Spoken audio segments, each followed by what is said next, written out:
Христианские притчи. Наследие святых отцов. Неизменность внутреннего мира.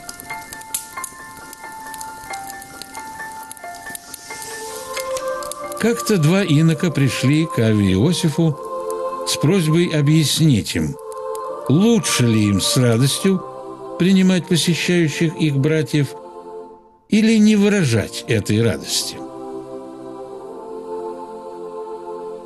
Они не успели еще открыть рта, чтобы изложить ему свое затруднение, как он предупредил их вопрос и вошел в свою келью.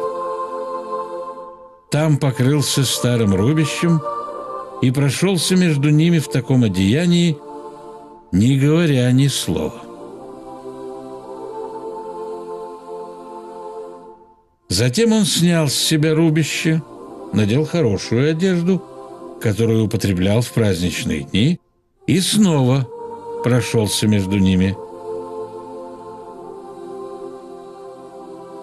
Наконец он оделся, как одевался постоянно, и сел с ними. Монахи смотрели на него с удивлением, не понимая ничего из того, что он представил. Тогда он им сказал: «Хорошо ли заметили вы, что я сделал?» «Да», — ответили они. «Но, — прибавил Иосиф, — заметили ли вы, чтобы перемена в платье изменила что-нибудь и во мне?